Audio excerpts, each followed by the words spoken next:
So, ito mga kabanat, no, nabisto na naman ni Congressman Marcolita itong kabalastugan na ginawa nitong Comelec mga kabanat. Parang may preparation itong Comelec, no, sa 2025, no, o di kaya kasi di matandaan nagkaroon ngayon ay medyo nagtrending din itong si Congressman Marcolita, parang kinu-question itong ginawang pagbili ng machine itong Comelec na questionably talaga mga kabanat. Parang ang nangyari ngayon, parang may preparasyon, no? May preparasyon for 2025 or di kaya hanggang 2028 ito. Itong machine na mayroong controversial talaga. Nakakalungkot lang, no? Itong Comelec ay wala talagang puro issue yung ginawa nito mga kabanat. Sana magawa nito ng paraan ni Congressman Marcolita at uusigin niya ito para sa darating na 2025 election, walang mahalong dayaan talaga mga kabanat, no? Walang nahalong mga kabalastugan, no? Dahil itong machine na ito ay hindi pa daw ito tested. So ito, panoorin niyo itong sinabi ni Congressman Marcolita na nabisto niya nga itong pinagagawa ng Comelec, pati kwarta, no? Nakikita, no, ni Congressman Marcolita na pumapasok sa isang dating opisyal ata ng Comelec na ito, itong gina-transfer ng mga pera. So ito, panoorin niyo ito mga kabanat. So panoorin natin. Gamit na, Hindi, may kahayagang kakayahan, sabi may niya. kakayahan. Oo, at nagamit na Oo. na may pagtatagumpay. Ito, Oo. i-rewind Sa mga natin konti. nakaraan, yung pinrocure na system nga Ito. ng Miru at saka yung mga kasangkapan na gagamitin, yung mga makina, mukhang hindi nakasalig sa requirement ng ating batas. Ito yung automated election law. Na sinasabi roon, maliwanag naman, kung di ako nagkakamali, ay Section 12 ng ating batas na yon. Sa lahat ng gagamitin natin na sistema o mga kagamitan patungkol sa national elections natin, dapat yung ipuprocure na mga sistema o kagamitan Opo. ay makapagpapatunay ng demonstrated capability. Yan po yung nakasaad sa batas ko nga. Nakasad, Opo, letra opo. for letra, sinasabi, must have demonstrated capability and must have been used successfully. Ayun ha. Opo. Must have been used successfully in prior electoral exercises here or abroad. Oho. Yun ang ating pinipilit na bigyan nila ng paliwanag. Opo. Kasi kapag hindi mo ginawa yon, Oho. openly, nilabag mo na yung batas eh. So, Papayagan ba natin yon? Sa kabatiran po ng ating mga maliliit na kababayan kung ililiwat sa Tagalog ito, dapat ang gagamitin nating sistema ay nagamit na, Hindi, may kahayagang kakayahan, sabi may niya. kakayahan. Oo, at nagamit na Oo. na may pagtatagumpay Oho. sa mga nakaraang eleksyon Sa bansa at sa ibang... sa ibang bansa o dito man sa atin. Iyon. Opo. Malinaw. Ngayon, ito yung issue ngayon. So, yun bang at maliban doon, meron pang isang tuntunin. Okay. Sapagkat ang COMELEC mismo ang nagsabi, yung doon sa kanilang terms of preference, na mag-guide sa kanilang pag-procure nga ng sistema. Kailangan, sabi niya, ang minimum requirement, yung dalawang kombinasyon ay magagamit sa isang makina. Anong dalawang kombinasyon yun? Dalawang technical or technological combination, yung DRE, Okay. ito yung Direct Recording Electronic Technology, at saka yung OMR. Okay. Opo. Optical Mark Recognition. Opo. Yun ay pagsasamahin sa isang makina. Kapag pinagsama mo yung dalawang technological application na yon sa isang makina, wala pang katibayan na ito'y nagamit kahit saan.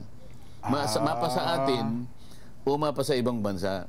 Sa mga tweet, Akala ko kung sinubukan na ito sa Congo. separately. Magkahiwalay yung Nagkahiwalay dalawa. yun. Hindi- Okay. Sinasabi ko, yung magkasamang Magkasamang sa isang DRE at makina. saka yung ano, opo. Ngayon, yung DRE na ginamit sa Congo, bagamat ang ulat, merong konting problema na kinasangkutan ang 45% ng mga voting stations. Opo.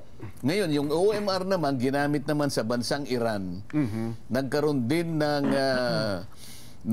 problema kung ang pag-uusapan ay mga polling station sa Iran. Okay. Ngayon, pagka pinagsama mo yun, teka muna, baka mamaya lalong lumala. Kaya kailangan, sabi ng batas, patibayin mo na. Ibig sabihin, magpakita muna kayo ng track record na nagamit yan successfully. Hindi lang nagamit, nagamit successfully. Kasi kung ang batas sinabi, nagamit, pero mali ang pagkakagamit, baka mamaya, yung ganun ang maging katwiran. Hindi. Nagamit successfully, here or abroad. Opo. So, sumablay doon sa terms of preference, hindi natupad yung requirement ng batas, wala ngayong kasagutan. Nagkakaroon ng agam-agam. Teka muna, bakit nyo lantarang nilabag yung batas? Ba't ayaw nyong sagutin? Kayo nga ang tagapagpatupad ng ating election laws. Ang COMELEC, ang principal na ahensya ng ating pamahalaan, nang ipatutupad lahat ng mga kaukulang tuntunin at mga batas na may kinalaman sa pagtatakda at pagkukondak ng eleksyon. Iyan ang hindi nasusunod Yung mga issue ng mga offshore accounts, collateral issues lang ito Ang main issue talaga, Yung main issue, yun na dapat harapin, sagutin muna yun. Meron pang isang main issue doon, kasi merong isang kontraktor na kalaban ng Mirogen na hindi nakapag-submit ng kanyang bid, sapagkat bago pa siya makapag-submit ng bid, dinisqualify siya. Pumunta siya sa Korte Suprema. Humabol siya at nanalo siya doon. Alam mo, sabi ng Korte Suprema, the COMELEC committed grave abuse of discretion. So, lalong napunta sa alanganin ngayon ang tayo ng COMELEC. Pero sabi naman ng COMELEC, hindi naman kami pinatigil ng Pero sana, gayong sinabihan ka na grave abuse of discretion, ibig sabihin nun, yung aksyon na ginawa mo ay parang baliwala. Baliwala. Sa liwanag ng batas, baliwala yun with grave abuse of discretion. Ay, sabi niya, nagkaroon naman ng bidding. Paano nagkaroon ng bidding? Hindi nga nakapag-participate yung most serious competitor. Bumili naman daw ng bidding documents, 5 kontrakto, pero hindi naman nagpakita sa araw ng bidding. Sa mga tweet, talagang walang naganap na bidding. So, napakarami yung alalahanin, napakarami yung concerns, napakaraming dapat ipaliwanag. Grabe talagang kumili. Hindi naman ipinaliliwanag. Pagkatapos, yung sa punto na kailangan magbigay ka ng katibayan na ang mga makina na yan o yung sistema ay magagamit talaga, ang kanilang inilagay na ginamit na pagpapatibay, prototype. Ibig sabihin yun talagang, yung makina wala doon, kundi prototype ang dala-dala, ide-demonstrate sa harap daw ng mga, sa harap ng media, sa harap ng mga electoral witnesses, kung sino man yun, at mga iba pang mga interesado sa ating eleksyon. Paano yun? Demonstration lamang ang iyong ginawa. Ang ginamit mong makina ay prototype, ibig sabihin, customized but not manufactured at the time of the trial, at the time of the demonstration. Sa mga tweet, hindi yun ang track record na sinasabi ng batas. Ang sabi ng batas, hindi prototype ang ide-demonstrate mo. Ang sabi ng batas, ipakita mo na yan ay nagamit na successfully sa mga nakaraang eleksyon. Paano ngayon yan? Ngayon, may lumitaw na mga accounts. Ito, historical na ito. Pero bago niyo puntahan yan, kasi ang baka naging katwir ng COMELEC, hindi naman kami pinigil ng Supreme Court na isagawa ang pag-award dun sa kumpanyang nanalo Dahil hindi ka ba pinigil kahit sinabi sa'yo, halimbawa, ikaw, Jen, meron na nagdemanda sa'yo. Sinabi niya sa'yo, Jen, alam mo yung ginawa mo. You committed grave abuse. Wala, baliwala yun. Kung talagang ikaw naman, ang sukatan mo talaga isang malinis, mapagtitibayan, at katiwa-tiwala na eleksyon. Sinabihan ka ng Korte Suprema, you committed grave abuse of discretion. Di ba? Kahit na hindi ka pa pinigilan, magsagawa tayo ng panibagong meron pa naman panahon At the time na sinabi ng Korte Suprema na you committed grave abuse of discretion, halos 1 taon pa yun din. Maliwanag.